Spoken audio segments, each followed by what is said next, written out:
Welcome back to the Swider Show. This week we had a very special guest, Matt Ryan, on, former teammate, and honestly, it was a great interview. Partially because my co-host Patty Casey wasn't. No, I'm just playing, Patty. Yeah, of course, of course. I'm just playing, Patty. It wasn't the same without you there, buddy. But Patty has a 9-to-5 job.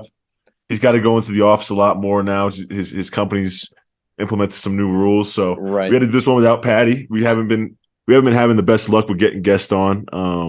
Or at least getting guests punctually on. But right. Matt stepped up to the plate. He came through this episode, and it was honestly a great interview and a heartfelt interview as well.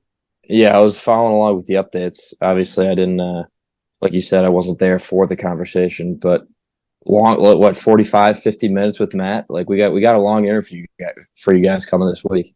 Yeah, no, we have a long interview with Matt coming up, and yeah, it was good though. We talked about everything. We talked about the Lakers. We talked about his kind of path of this year, how he navigated that. And yeah, man, he answered every question. He answered every question fully. I'll say that. The other thing I'll say is I wasn't there, but I still managed a little tease for you guys for the interview. I won't show my cards too earlier, but I think I still stole the show. I think so too. Cutting in, asking maybe one of the best questions that's ever been asked on the show. So look forward to that. And also, I think a pretty surprising answer by Matt at the end. I don't know if it is. I don't know if it is, but you guys will have to stay tuned and find out. It's like a Mike Greenberg type of shit. Well, maybe it's an easy question for you because you've also shared that profession as well. But yeah, of course. But for a guy like me who hasn't, there's thousands of listeners out there who have also shared that profession. So, but yeah, like you said, I mean, just get one under the belt. It's a little later in the week. We were scrambling a little bit, but yeah, another tease. Big guest next week. Giant guest the week after. I don't know if he'll be going by his stage name of Aubrey Graham or Drake, but we'll figure that out in the title. But yeah, for sure, man. But yeah, looking forward to you guys listening. I'm looking forward to listening to Matt Ryan on the pod. But Swider, game 1 ended last night, was played last night. One of the more insane games like I've maybe ever seen in the playoffs. I don't really know how the final score got to where it was, but yeah, I mean, what was it like? And what is it, Ball Arena? Yeah, Ball Arena. Yeah, no. Wow, nailed it. The Denver crowd was unbelievable. I mean, they came to play. I mean, every single away crowd that we've been to it's been great, but they were ready to go yesterday. The fans were jumping from the beginning, and they had a lot to cheer for, especially in the first and second quarter. Like just the tough shots they were hitting, Jokic controlling the game on both sides of the floor. The first half was just an unbelievable showing from the Denver Nuggets. Yeah, that's what they want though. Is like that's why it was so impressive even that you guys ended up coming back because their pace is just like breakneck back and forth. Yeah. And once they got it there, it was tough for you guys to like, I don't know, because that's usually not the place that or pace that any LeBron team, and especially you guys this year, we've talked about on the show before, but they were just flying up and down the court. And also, like, it makes sense. Like, we're coming in and experiencing this altitude, right? Like, is that legit or is that? No, that's a real thing. Like, especially, I think this game too won't be as bad. But like, we're in practice the day before. LeBron's having us do sprints because he just wants to try and get our heart rates up, trying to experience it. But you really can't experience it until you get out there. I played really the only NBA game that I played true minutes was in Denver in January, and just being around for that game, just being in that game is you go up and down, like you're good, then it just hits you, and you get dehydrated faster. It's like a wave. It's not like a. Yeah, even today we're playing pickup today, like the Stay Ready runs. The first game I'm good. The second game I'm like, wow, like it's hitting me. Damn. So do you get a second win then, and like you're good, or does it sustain throughout the game?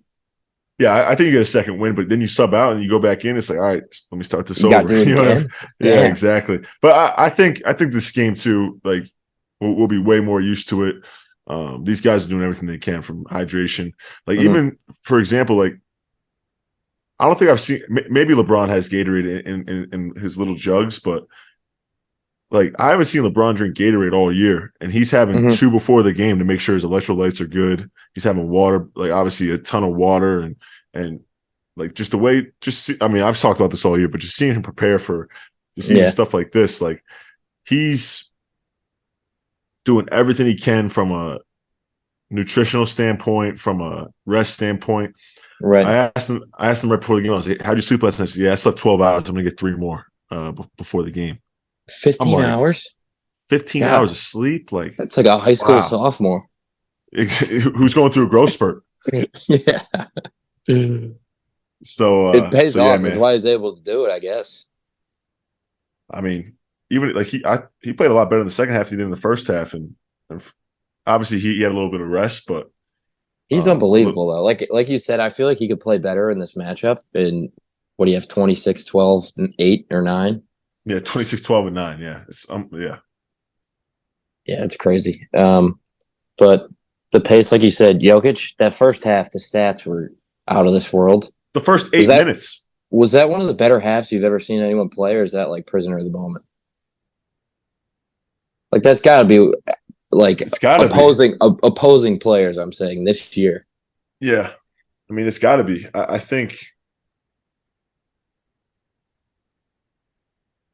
maybe Steph in one of these playoff games, but besides that, it's got to be the best half I've seen. It's such a Maybe unique way of maybe playing. John Morant's second half against us in Oh, right, what was that? right. In What the was that fourth quarter. game 3 Yeah. or game 4? He was unbelievable in that game Mm-hmm. too. But yeah, no, it's got to.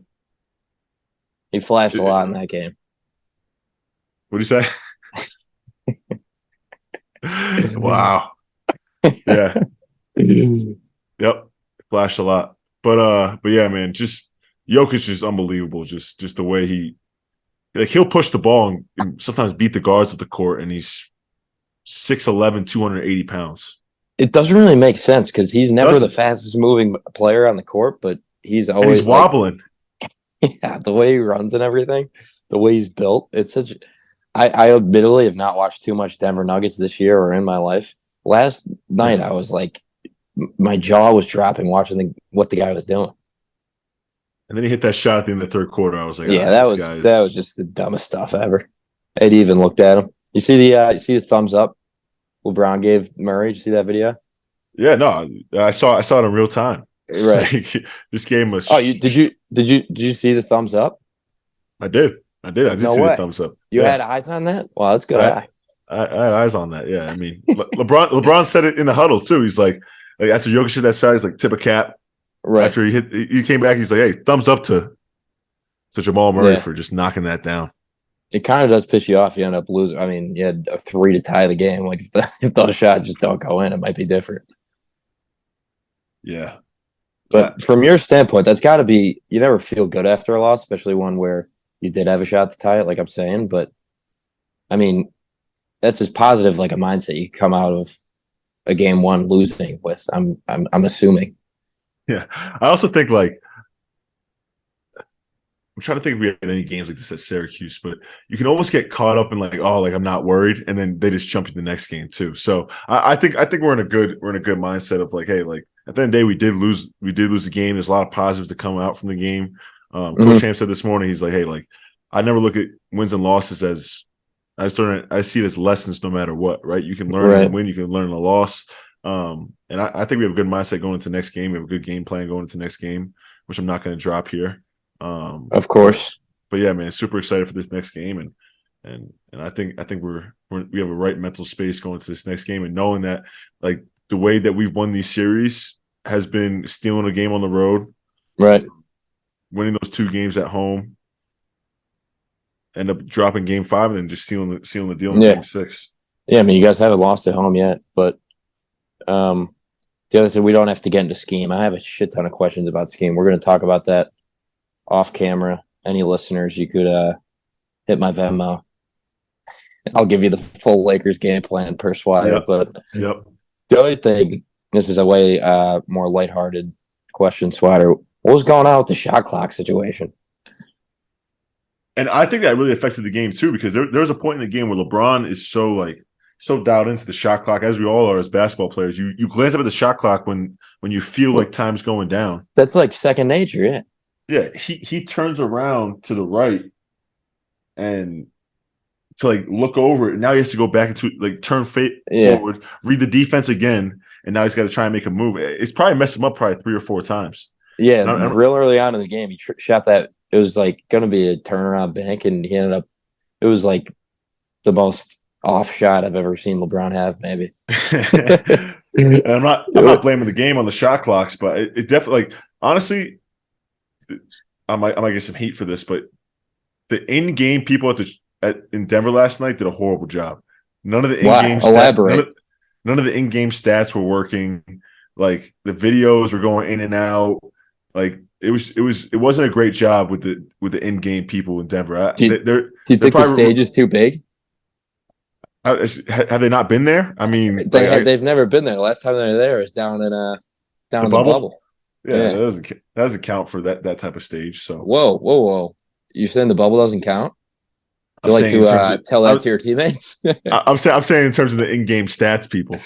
Yeah, of course. Like, yeah, Mickey was running better in-game animations than the Denver Nuggets, whoever. Oh, big time! Yeah, video guys. Yeah, those. No, it wasn't even the video guys; just the in-game people. They didn't do a good job yesterday. That's probably my only complaint about the Denver Ball Arena. We're calling you out.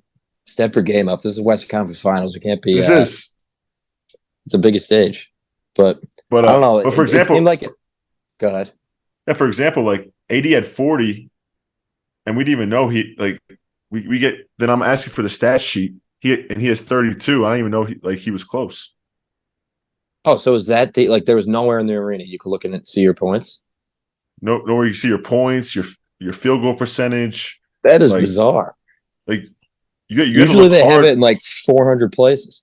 I know, and you literally had to, like, you couldn't even find like the quarter by quarter scores to see if you're winning the quarter, right? Like, right, yeah. It was that's my only complaint about Ball Arena last night. That is bizarre. AD also, I think it was just because Jokic was so like overwhelmingly dominating the game for a while. It was a pretty quiet 40, if you could have a quiet 40. Someone told me yesterday that was the quietest 40 I've ever seen in my life. Yeah, he just kind of like slept-walked 40.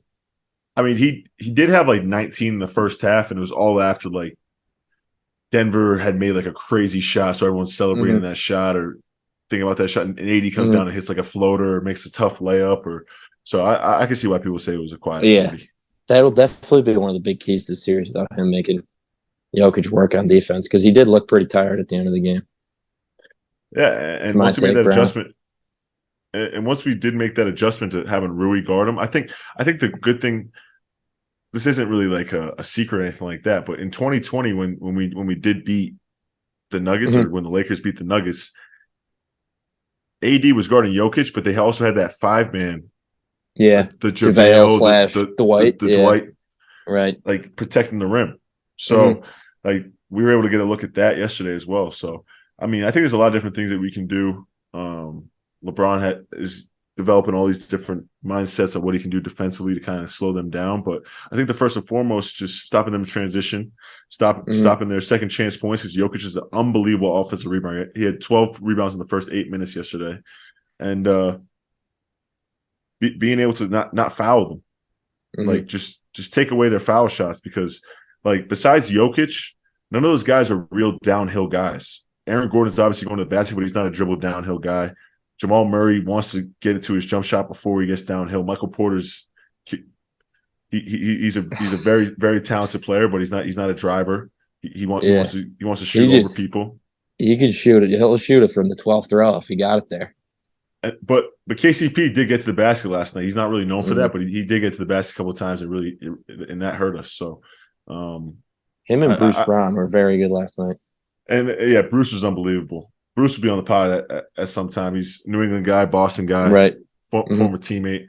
He's looking at the bench every single time he scores. He's looking at me. He's looking at some of the assistants that he knows, and Bruce was unbelievable yesterday. It's so cool to see a guy that I grew up playing with in AAU, who it was cool. The last time, so I played against Bruce in Denver. In January 9th. And the time before that, I hadn't seen him for 2 years before I transferred to Syracuse. I saw him the summer before I transferred to Syracuse, and he was like, "Hey, like, now that you're in a system that fits you, like, get to the NBA. Like, I don't want to hear any more excuses. Like, get to the league. So he saw it in you before anyone else? Not before anyone else, but Well, I mean, I was just like him. I was a top 40 player coming out in high school, and he had. I remember I got my Duke offer. He FaceTimed me. He was like, "Yo, you got a Duke offer?" I was like, "Yeah." He's like, "Yo, take that." And I was like, "All right, I'm just gonna go to Nova instead." But yeah, but he had always seen it in me. And then my 3 years at Villanova, it wasn't looking likely for me to make it to the league.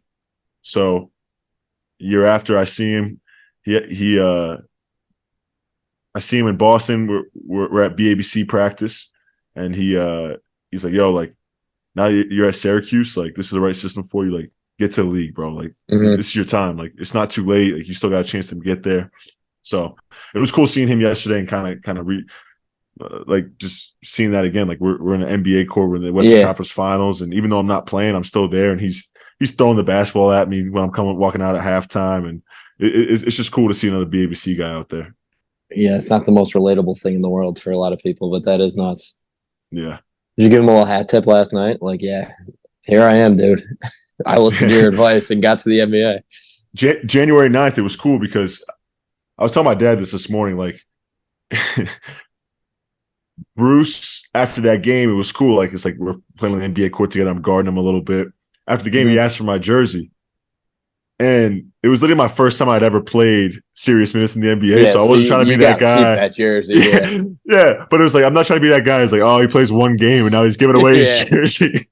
You know what? That is solid self-awareness. That is very good self-awareness. That could open you up for some memes and whatnot. Yeah, like exactly. Lakers Twitter, like, oh, this dude Cole Swider gets in for one game, and now he's jersey swapping. Yeah, exactly. So I told Bruce, I was like, bro, we're gonna play against each other again. Like, don't worry. Right. And I'll give you a jersey then. But yeah, no, it was funny. But it was just a cool moment, just being able to have that like with him. And that was literally the only game I really played all year. I mean, I got in almost 10 games this year. But that was a game where I played a lot of minutes, so it was cool. Yeah, it was 25 minutes, still the career high to date. I think I saw the second career high, right, against the Bucks. Nah. What was that? Yeah. That was like 4? Yeah, it was like 4. I think I had like 5 against the Clippers in a game, and we kind of gave up in that game. But yeah, man. Up there. But do you know you got a bunch of screen time last night? Sitting next to Bron, sitting next to AD. You were kind of in prime time position. Yeah, my dad even sent me a picture to the family group chat, and it was like, "Hey, I sent one to my family group chat." Yeah. Hey, what's your family group chat's name? But Casey Fam Hart. Nice. Yours? My little brother made this one. His best fam in the world. Okay, a little long for my liking, but good effort out of Connor. I don't hate it. He made that probably 4 or 5 years ago. Mm-hmm. Any emojis or no? No. Maybe a basketball emoji in there. Really? Fitting. I mean, that would make sense. All you guys are hoopers. Yep. Yeah, I'll be in that group one day. With the Swider fam. Yeah. But yeah, I don't know. I needed to ask about the shot clock because I don't know if it was like a red hour back in the 80 situation. They're trying to like throw you off your game intentionally. Not showing the stats anywhere. So, well, also another tidbit from the game last night. So every single game, we usually run out around 20. We like around 20 minutes on the clock. LeBron likes to get out there early. I guess that's pretty early for a lot of NBA teams. Yeah. So they stop the clock at 25, and then they stop it there, like stall it out, and because they were out there trying to fix the shot clocks and fix all the clocks going into the game. So we look up at the clock, it's at 25. We look up at it again, it's at 16. And LeBron's like what? He's like, all right, let's get out there. Because he likes to actually get going. You know what I mean? Right. Like, he's stretching out in the court, he's shooting, he's doing all this other stuff. So like it did feel like a little red hour back-ish. Did anyone hear about that? Like, was he yelling at anyone? Not that I saw, but I'm sure he's so aware of every situation that I'm sure he probably went to the higher ups about it. He wasn't talking to me about it. I mean, any athlete like that would piss me off. You got your routine before every single game. That would throw me off so much. And 10 minutes gets shaved off the clock. Like, yeah, was there any chatter of like postponing the game over that? or no? Who knows? I mean, I didn't hear any. You weren't involved? Yeah. No, I wasn't involved in those conversations. That's hilarious. All right. Well, production team for the Nuggets got to figure their shit out before game two. You gotta step it up. It's thing that people wouldn't see at home. Right. Exactly. Yeah. Crypto isn't running that type of thing. They got 14 teams playing in that same arena. That use not one hiccup ever or any times. It's unbelievable.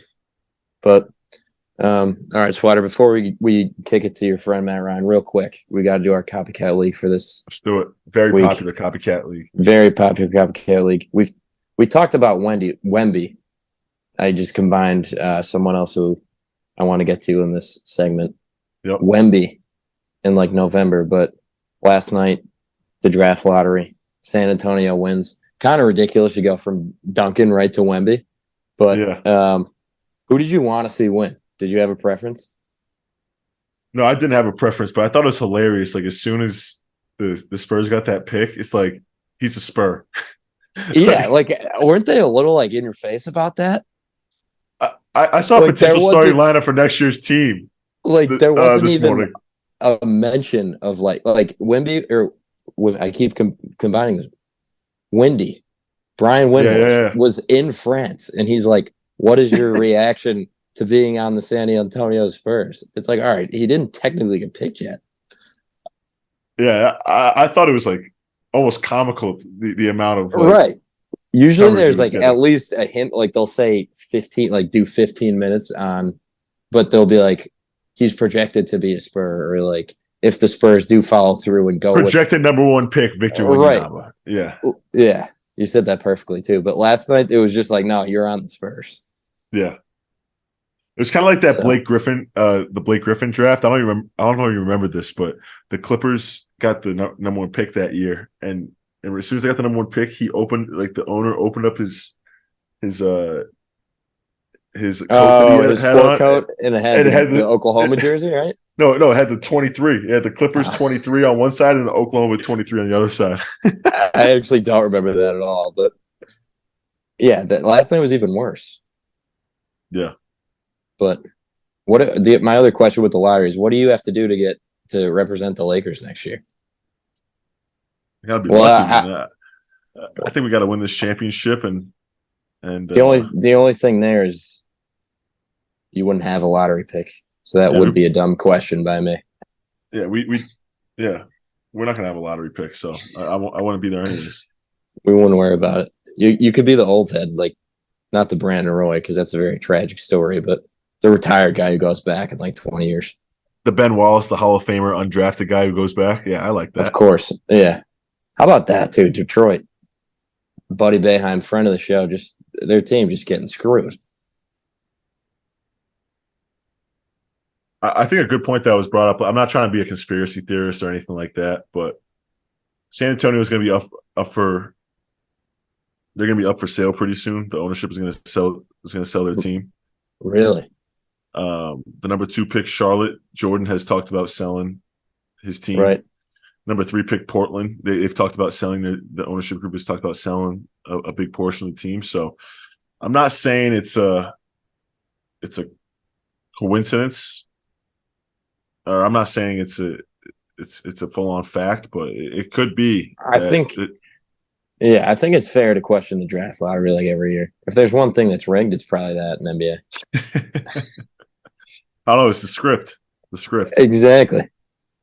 Yeah, but without further ado, I just wanted to get that. Brian Windhorst, great job on the mic, but ESPN just be going full like all out on it was a bit shocking.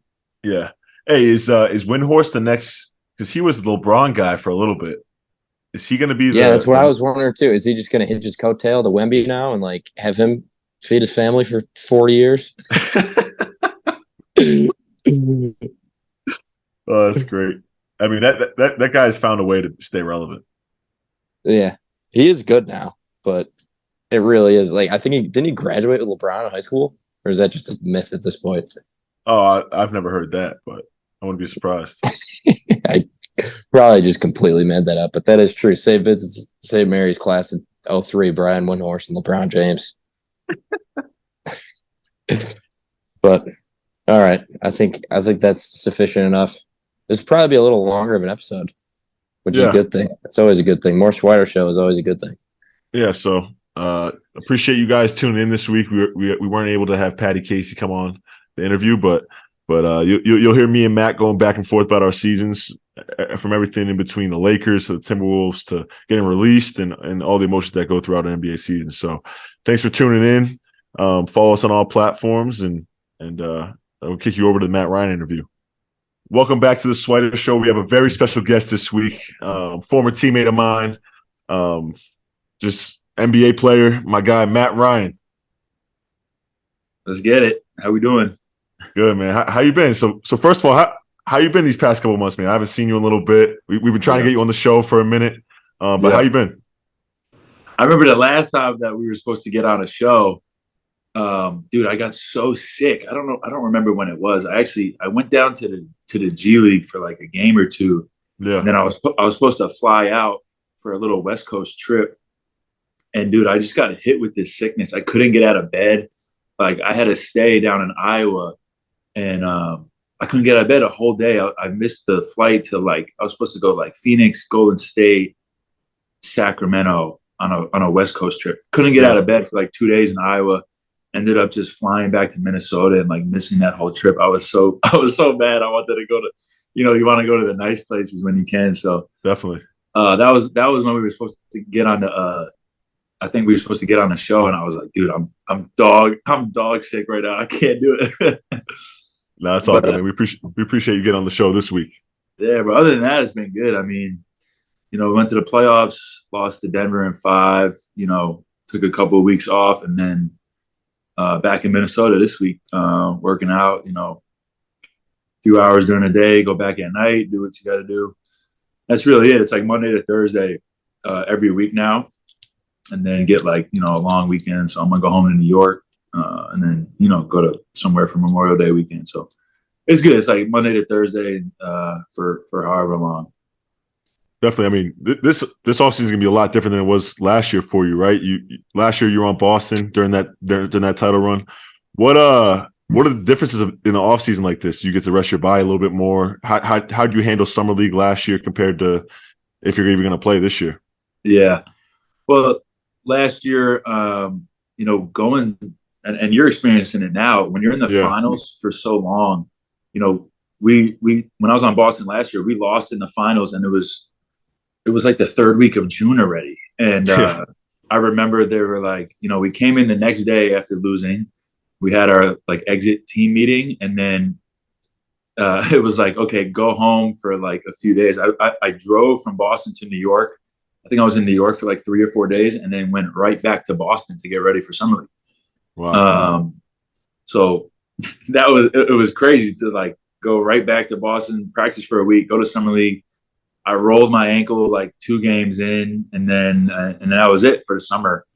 This time around, getting bounced early in the playoffs, having a nice couple of weeks off to just kind of rest, even though there wasn't much rest. I was still in the gym, but not really pressure stuff.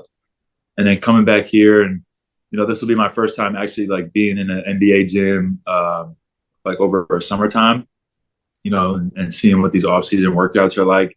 That it's kind of hard already. You do some skill work, playing live every day, so it's good. I think with a full summer, I'll definitely be able to get so much better, which I wasn't able to do last summer. It was kind of what I was doing during the playoffs last year. What you're doing now, you're going hard. You probably feel like yourself. You're getting stronger. You're getting faster. You're just getting better because you're playing a lot and slowly working out. You don't have the pressure of any, going to play in any games, being on a two-way. So, that's what I was doing last year in Boston. Was, pretty much that back half the bench. You're playing. You're kind of on your off-season workouts already. I'm sure you're getting ready for summer league. You and Scotty getting ready to kill it in summer league. So yeah. As of right now, I don't even know if I'm playing in summer league. I don't think I am. That could always change depending on if I'm here or on another team, and if they ask me to do something, if I have a contract, all that stuff. But but that's where I'm at now. Just watching you guys now, kind of rooting for you guys so I get a ring. Yeah. and just taking it in, watching all these high level games, and it's fun, man. I was gonna tell you, but I'll just tell you now, bro. Just enjoy this. Like, Yeah, definitely. you get to be a part of like a really good playoff team, go deep in the playoffs. You have no pressure at all on you because, being on a two-way, you don't even suit up for the game. So Yeah. just soak it in, bro. It's so much fun. I'm sure you're having a ball. Hey, let's make the official announcement now. If the Lakers win a championship, if we come home with a championship, are you accepting the championship ring? 1,000%. Yeah. No doubt about it. Man, I'm rooting for you guys, man. I want to see all you guys do well, get a ring, see LeBron get another one. AD get his second, I believe, and then Second. And then even I was teammates with D'Lo when he was here.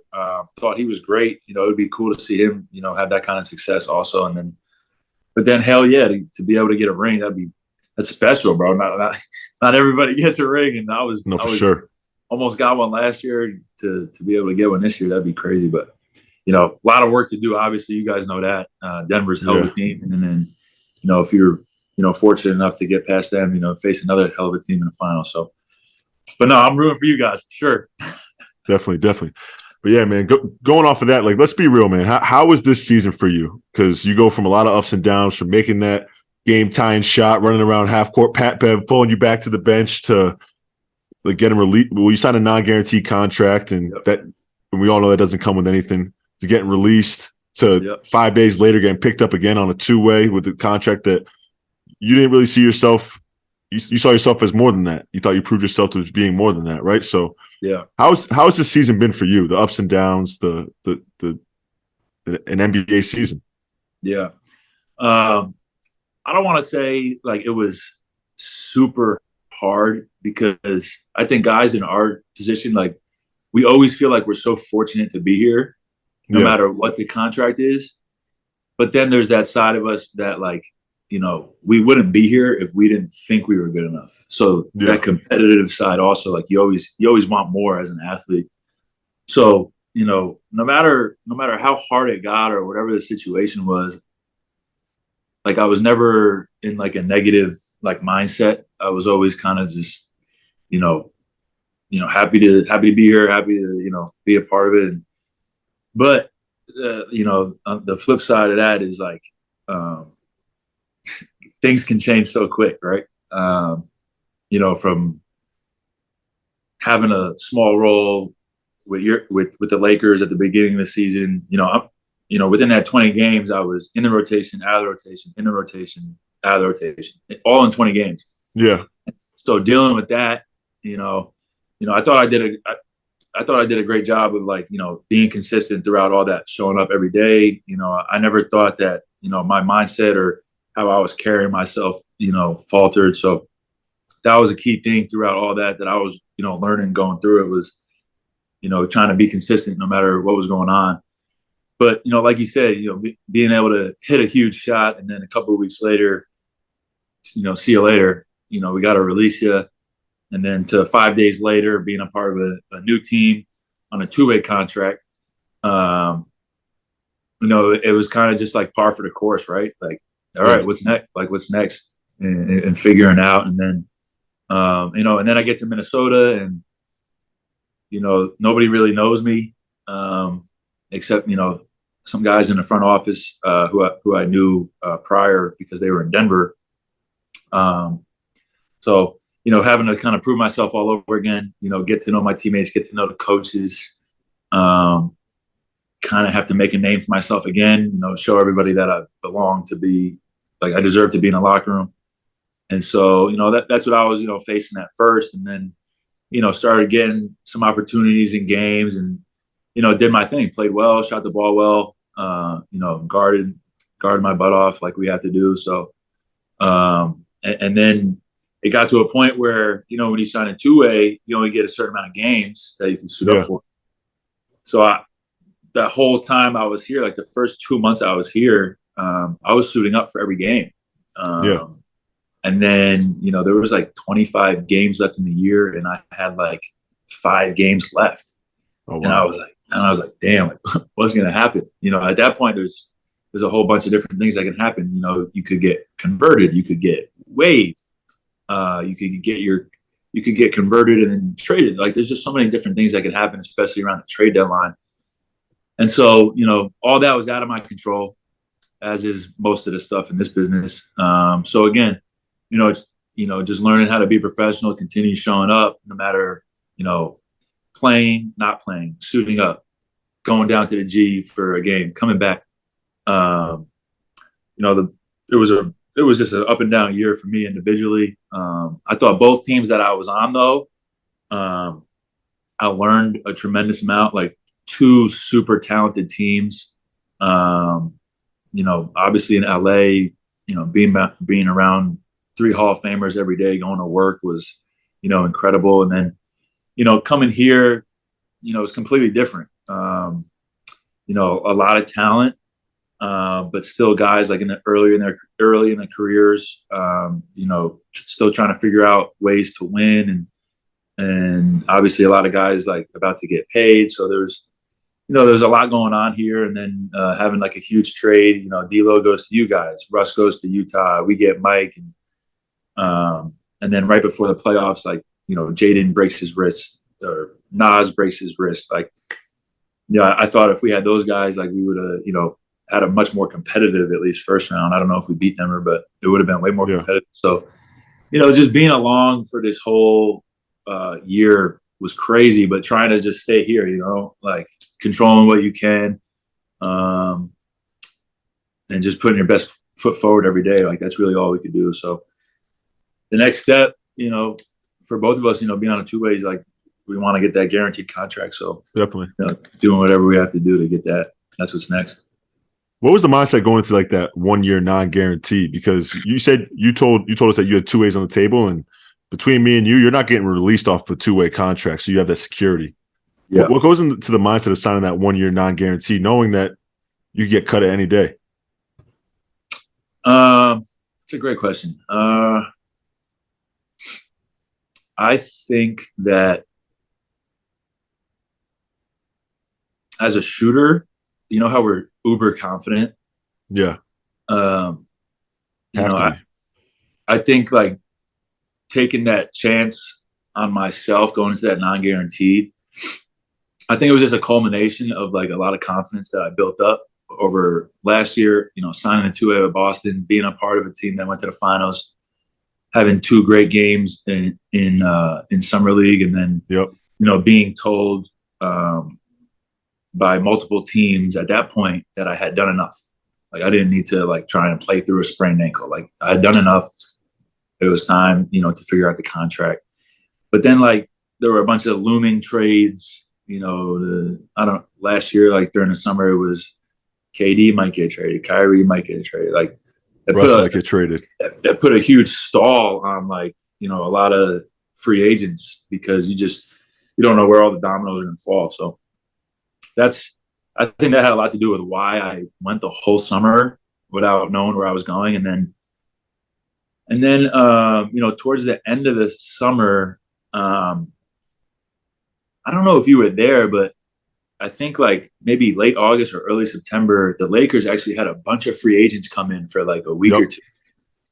And I remember the contract that I signed, it was a non-guarantee. It's called an Exhibit 9. It's not an Exhibit 10 where like you can go to a day of training camp, you get waived, and you go straight to their G League team. G League, yeah. The Exhibit 9 is like a non-guaranteed 1 year deal. That's what it is. And so I had that offer on the table from Boston and LA, but something just made me want to go to LA. I kind of didn't want to take that.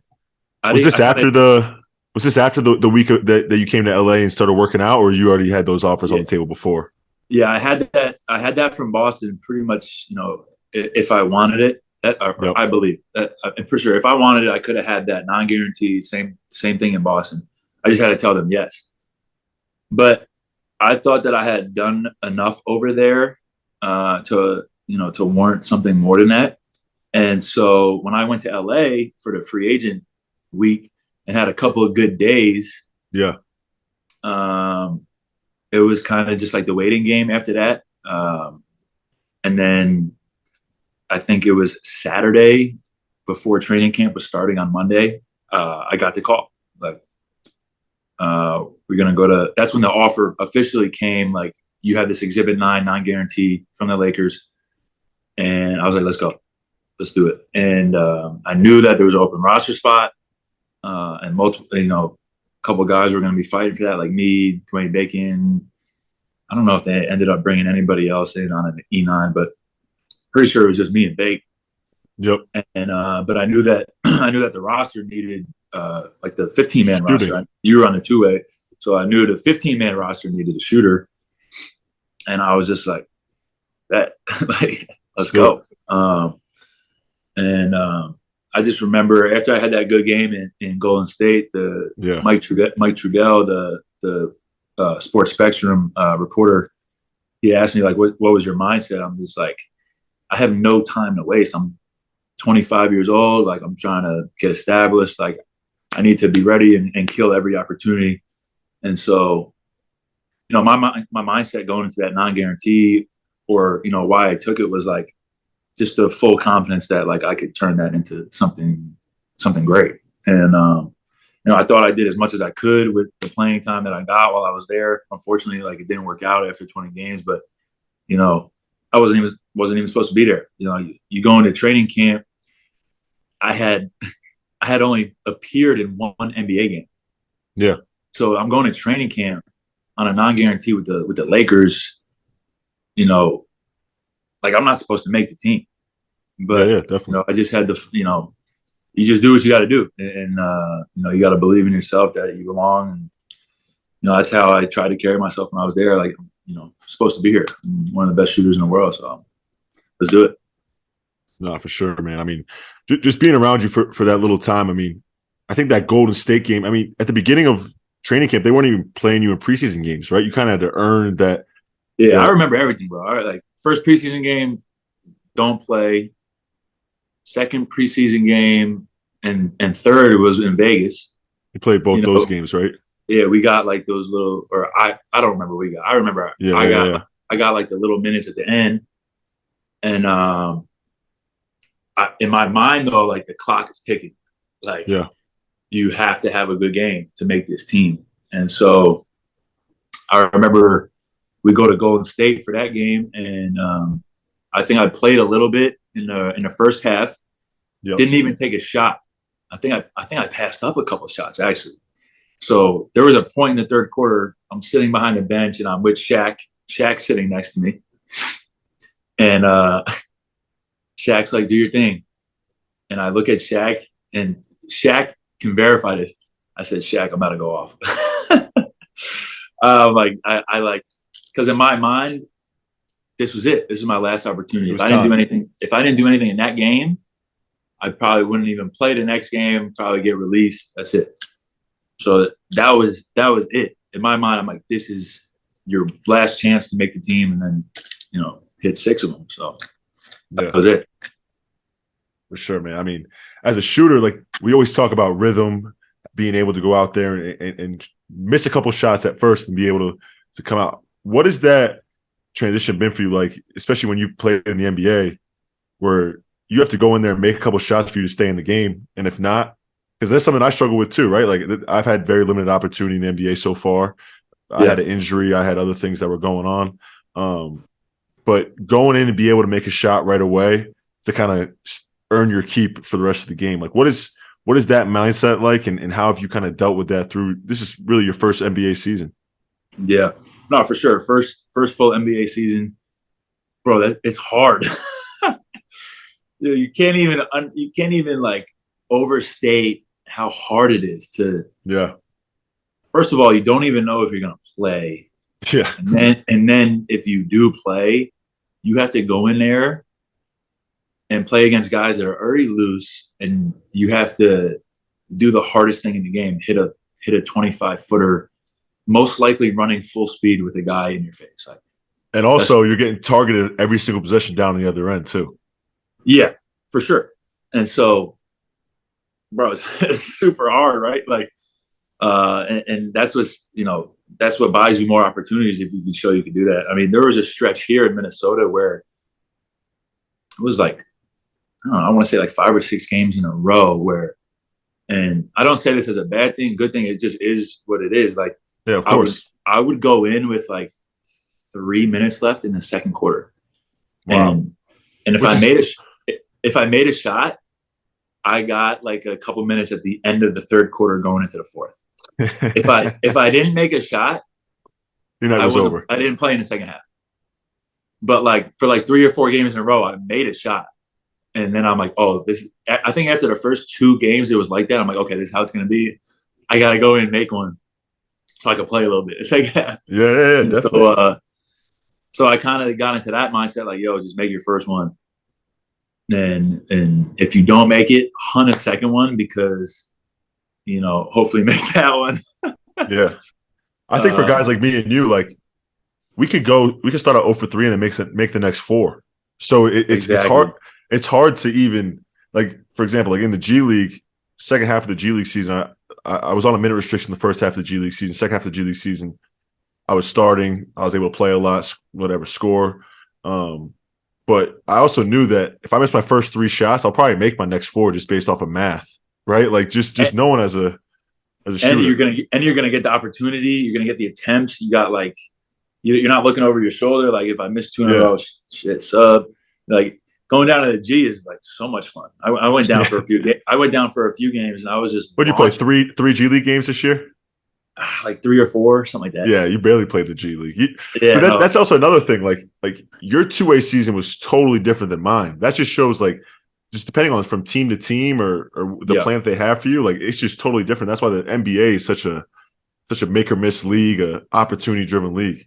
100%. Like I was saying before, like there was 20-ish games left in a year, and I had like 4 or 5 games left that I could suit up for. Normally guys on a 2A, they would just get sent down to the G for like, weeks at a time. I was just inactive. They just left me inactive in case like somebody got hurt. I was readily available. I kind of had shown that like I 100% should be playing in the NBA. So, that it didn't really make much sense for me to just spend, all the time in the G. And so, I was inactive for all those games, which was, it's hard doing that. Like not even suiting up for the games. You just got to sit there and clap. But you got to be the best teammate you can. But yeah, no, we all have different. Everybody's seasons are different, and again, it's all opportunity. I mean, these past couple of weeks, I'm thinking of Austin Reeves. Like, who would it? I don't want to say who would have thought he would have, turned into like this, extremely solid role player. But like kudos to Darvin Ham for like giving him all this opportunity, letting Austin this whole year play through mistakes, continue, getting better. But like, it just shows what opportunity, confidence from your coaches, confidence from your teammates. It just shows what that can do. And there's just a plethora of players that, get that kind of opportunity and a consistent opportunity, right? Like not just an opportunity in one game, but like, 20, 30 games where you can like play some solid minutes and like go out there and be, 2 for 9 one game, but then you're 3 for 5 another game, and then you're 4 for 7 another game. And it's like, that's just how basketball is. You're not going to go out there and make every shot, but no, definitely. I mean, opportunity is huge, being on a 2A, showing up every day, being the best version of yourself, because you want to earn a higher contract. So, but what was your experience like? Were being on a 2A, everybody from the outside is like, you're an NBA, you're getting paid so much, like, but then it's like, as being a rookie, like you were in a G so much. How was it for you? Like, did you want to be up inactive, or were you like, shit, I'm playing 30 minutes, 35 minutes in the G, and I'm getting to work on all this stuff. Plus, you're in an advantage for you. You're in the facility. Like everybody can just come. Everybody can just walk across the first court and just come watch. Yeah. So that was a huge advantage for a team like you guys. But like, how was it for you? Like, I think the toughest part for me was that like, I think the toughest part for me was like early in the year. like in terms of like going from summer league to like those preseason workouts, I was playing really well. And there was a point where they would talk about converting me even. So I think one of the tough things about my contracts, I signed a 2-year two-way on draft night, right? So to kind of get that opportunity. You signed a 2-year two-way? Yeah, I signed a 2-year two-way on draft night. All right. So the only other guy they've ever given that to is Alex Caruso. They gave Alex Caruso a 2-year two-way, and they converted him in his second year. So like kind of being on that 2-year two-way, they knew there wasn't any pressure to kind of sign me, even though I was playing really well. I was outplaying some of the guys who were on the roster at the time. But at the same time, being on that 2-year two-way, there was no pressure for them to convert me. Like we'll bring you through training camp. Because we know at the end of the year we still have you for the year after that. Like we have your rights and everything. For sure. So there was no like conversion, which made sense. And then I had a stress reaction in my foot. So I remember that. I was there for that. But the week leading up to training camp, I didn't do anything. I wasn't allowed to play the week before training camp. So when training camp started, I wasn't playing. And then I came back and I was just like, all right, let's just. I was so hungry to get back that I wasn't even thinking about like my foot. Like they were telling me like you can't shoot extra shots. All you can do is play in the games and practice. Well, in NBA practice, guys like us, we're getting like half the reps, if that, right? Like like they're trying to find their rotation guys and everything like that. So exactly. I played well in the first preseason game, and then I struggled. I started missing shots. So when it came to the end of training camp, I felt like I could have played better, but I knew the cards that were dealt to me in terms of my foot. I wasn't able to do anything else. And then I got a call right after the first game of the season. You have to come do another MRI for your stress reaction. It got a lot worse. They're like, you got to sit out for 6 weeks. You get reevaluated in 6 weeks. So I remember that. Yeah, I remember that. I don't feel any pain for this whole entire time, but it's like, hey, you got to sit out for 6 weeks. So like sitting out for those 6 weeks were tough. I was with the G League during those 6 weeks as well. Like I wasn't really around the NBA team, rehabbing with the G League guys. And then when I came back, I had a 20-minute restriction for my first 6 weeks playing back in the G League. So as a shooter, I mean, get him up. Yeah, you're trying to get him up. You're trying to find a rhythm. Like there's games I played 15 minutes and 20 minutes, and I'm like, shoot, I'm a two-way. Like this sucks. You know what I mean? But then once I got off that minute restrictions, I started playing a lot more. Started playing better. And one thing about our coach Miles Simon is that he wasn't starting the two-ways because you were a two-way. Like Scotty came off the bench the whole entire year. You had to like earn your. I saw that. Scotty was averaging 25 points a game and still come off the bench, which in all fairness, like Miles was doing that because our second unit wasn't as good as our first unit. Miles thought that Scotty was that good that he could uplift our second unit. It's also a good preparation though, like coming off the bench in NBA too. Yeah. So when I finally got to start, I felt like I just found my rhythm. And after that, I started playing really well. I was averaging like 22 for the second half of the G League season and played really well. But I think just overall, the season was great for me to be able to get that experience, learn the game, be able to play through mistakes. And I felt like I got a lot better throughout the whole entire year just playing in the G League. Yeah, with that being said, you want to be on the NBA roster. Like I always say, like when I got called up, it was a privilege to be up there. Even though I might not play that night, it's that's where you want to be. It's a privilege, right? Like you know, in the G League, you're staying at Residence Inns and wherever, like the Hyatts and all that stuff. And in the NBA, you're staying in Four Seasons. Yeah, connecting flights. Like in the NBA, you're staying in Four Seasons. So it was motivating for me. Like I felt like I could be on an NBA team, but at the same time, I was like, I'm just going to take advantage of my opportunity that I've been given here. So I think just the season as a whole for me it was just a season of growth, a season of learning. So 100%. I had a great experience with South Bay, and just being in the same facility too. You can't replace that. Like we were still able to use being a two-way. You're able to use all the same resources that the NBA team has. I'm eating all the same meals when we're at home. Able to go in the gym, use the gym at any time, which I figured out like a lot of G League teams don't even have that capability to use the same facility to use a facility at nighttime. Yeah, huge advantage over there for sure. So I felt like I was around the guys a lot. I was able to work out with my position coach Jordan Ott, even when I was in the G League. So it was a great experience overall, and I feel like I've taken a lot, got a lot better, and And even like in these runs with the NBA guys, like when I've came back with the team, right? Those stay ready runs, as they call it. Yep. I've played really well and kind of showed I've gotten a lot better throughout the year too. Good, man. Yeah. Honestly, you're saying like everything that I felt from last year too. Like last year was just like, getting the feet wet, right? Like even though, you started this year on a 2-way, I got mine like last You year in earned it, February. yeah. Yep. But like playing in the G, especially as like your first year playing in pro, like it's just such a great opportunity to learn the NBA game, get better, also like just grow confidence. Like, okay, like I'm here, like I'm playing against pros, like let me see what I can do. And then like when you're killing it in the G League, you want that, you want to be in the NBA now, but like it's still hard to get an NBA roster. But yeah, just continuing to build. That's like first and foremost, just continuing to get better and grinding every day. But yeah, those stay ready runs, man, those are fun. Yeah, no, for sure. I know it's not fun though when Shaq is hounding you full court. Nah, Shaq is he was probably the best defender in the G League and probably a top level NBA defender too. But transition a little bit. God, for sure. What is next for Matt Ryan?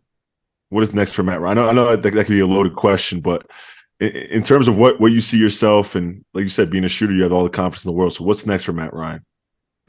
Well, there's always like the perfect world scenario, and then there's reality. So perfect world, I'm going into technically year 3, but really it'll be my second full year in NBA. Yeah. I'm kind of like, it's tough because I'm in that like mindset where I want to take a jump and really prove that I belong, like day in, like night in and night out, in the rotation, consistent minutes, and shooting the piss out of it, and just showing everybody that I'm supposed to be here, I belong. Period. Done. But then it's like the reality of it is also going into my second full year in NBA.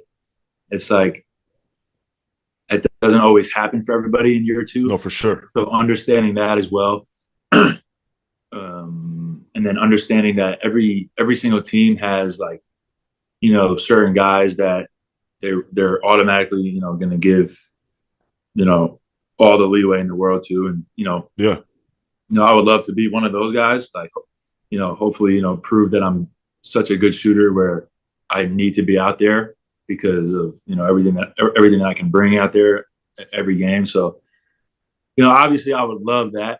I need to see what happens here. Obviously I'm in Minnesota right now, but I'm not a lock to be here next year. But I'm here working out every day, getting better, kind of like staying open, staying present, getting better every day. So at this point, bro, I just turned 26. Got a lot of experience, this year, last year.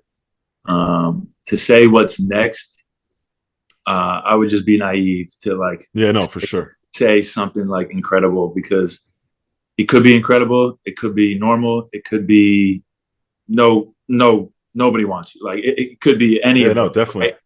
So just just staying here and taking what I can get. But I do, I'm optimistic that I'll have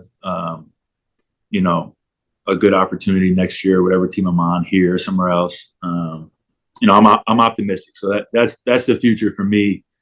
In my mind is like I'm optimistic. Hopefully, there's some minds that are making decisions that have that kind of outlook for me as well. What are you attacking this off season? Like what are your main focus this off season? So you do have that year that you want next year. Yeah, a few people have been asking me this. All legs, bro. Like, and I keep thinking of a quote too. I'm pretty sure Austin said this maybe like before the season began or like at the beginning of the season. I think a reporter might have asked Austin, like, how are you feeling? And Austin was like, at this point in the year, like, I'm feeling better because last summer, like, I got my legs a lot stronger. And so that's what I'm focused on this summer is, lifting my legs, doing the extra cardio, like getting my legs in that kind of shape where in a perfect world, I'm playing, say I'm playing 25 minutes a night in a perfect world. I want my legs to be in that kind of shape where I'm good to go on a back to back. Like, and I'm not feeling like at any kind of disadvantage because I'm, fatigued or sore. Like I want to get my legs in, as best shape that I can get them in. So that's my main focus. And then, as a shooter, focusing on lateral mobility and, being able to slide your feet and, just being physical on defense. So it's getting stronger overall, but, I'm always going to be working on shooting. We're always going to be perfecting that as much as we can. So that's a given. But,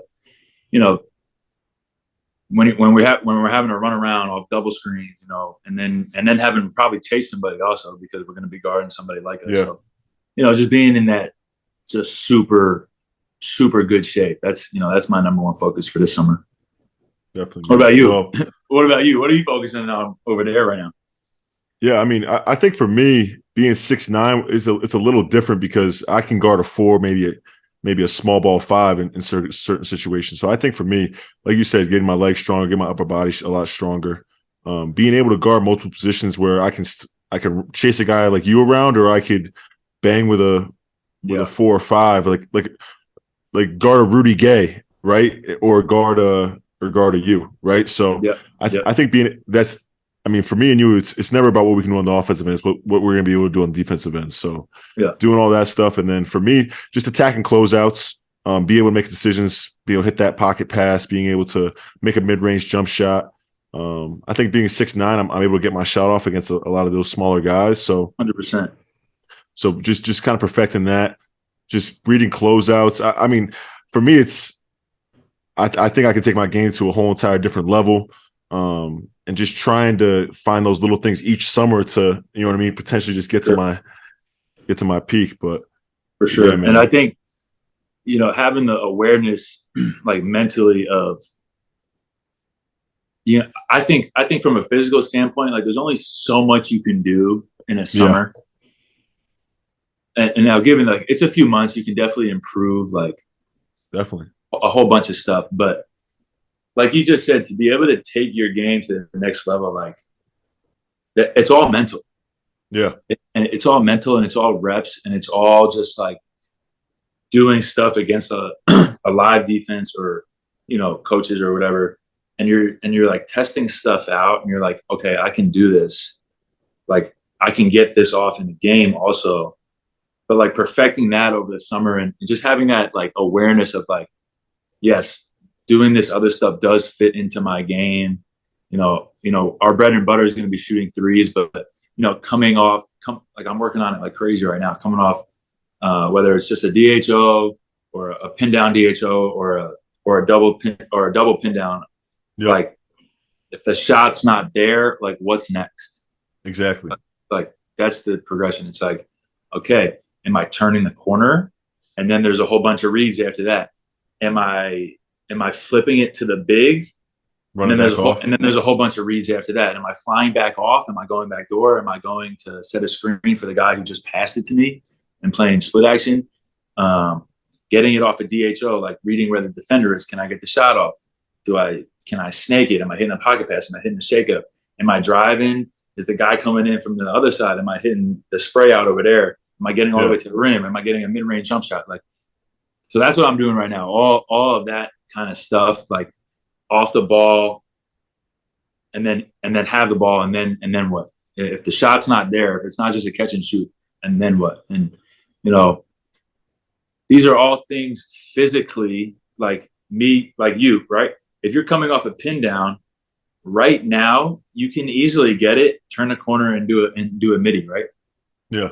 Or you can do a step back three, or you can fly back off.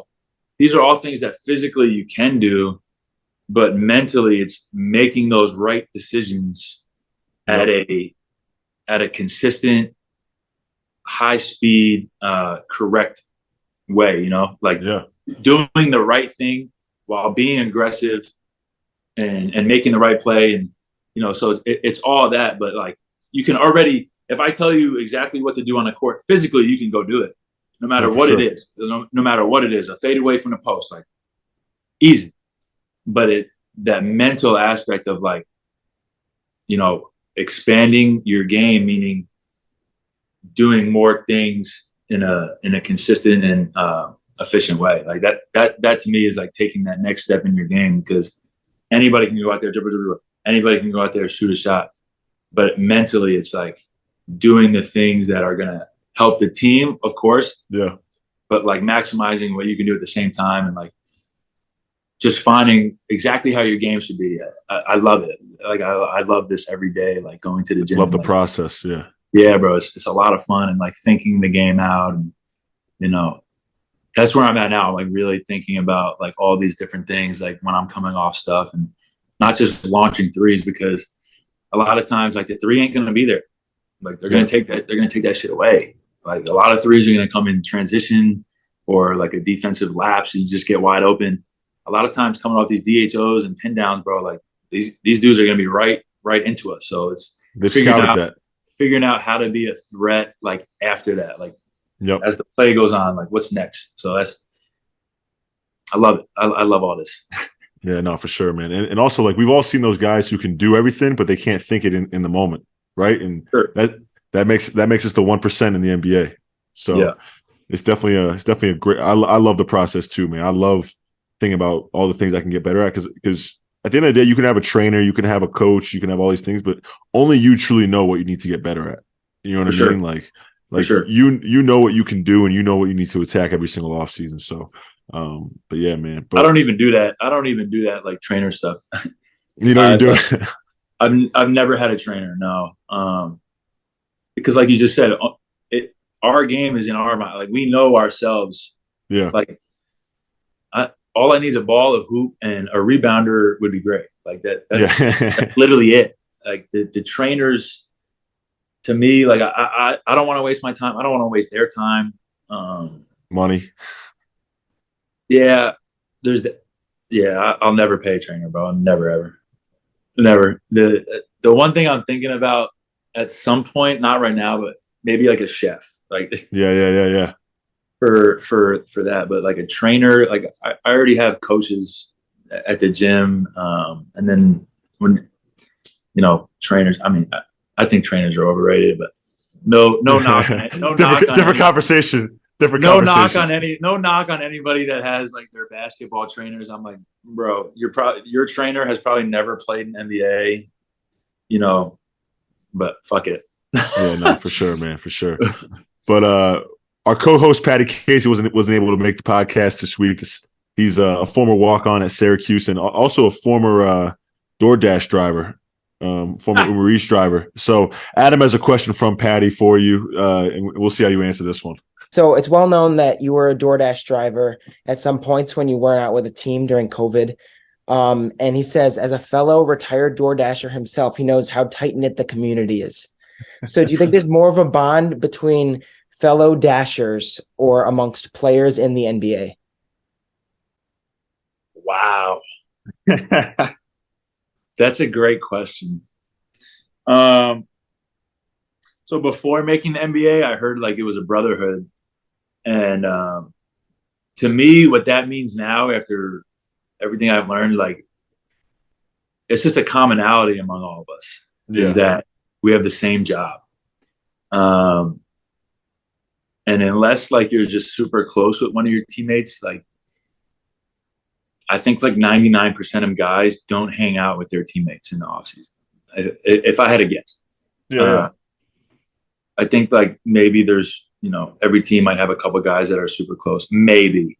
So if I had to give you an answer, I would probably say like former DoorDash drivers who are now onto greener pastures. Like the love in my DMs from like guys and girls who are like driving or whatever, or And it's not even that at this point. It's like doing a job that they don't want to be doing, like hoping that like in the future they're going to be in a better position. And it's actually been incredible. The DMs, like it's like once every few months now where a story of me doing that like goes viral real quick on Twitter, and I'll just get a whole bunch, like a flood of DMs from people like, "You're inspiring me," like. And then I get the people that are like, "Am I going to be in the NBA too if I'm driving?" I'm like, I don't think Probably so. not. I don't Probably think not. so. But I would probably say former DoorDash drivers, because like nobody wants to be doing that. But I think everybody, when you're doing it, you have an understanding it's just going to be temporary. And like I did it honestly because I had nothing else to do. I was home, bored out of my mind. Like I look at some of my Snapchat like memories now, and it was only 2 years ago. Like I was driving DoorDash. Like I see snaps from when I was making cement at the cemetery I was working at. Like this was only 2 years ago, and so it's just crazy. But no, I don't know if the NBA brotherhood is as tight knit as former DoorDash drivers. Yeah, man. But it's obviously a big part of your story, something that people always recognize you for, man. And Yeah. But it was great having you on, my guy. Yo, yes, sir. Enjoy, bro. Enjoy, man. Not everybody gets to be a part of a deep playoff run, so just enjoy it, man. Soak it in and have some fun. Yes, sir. Appreciate it.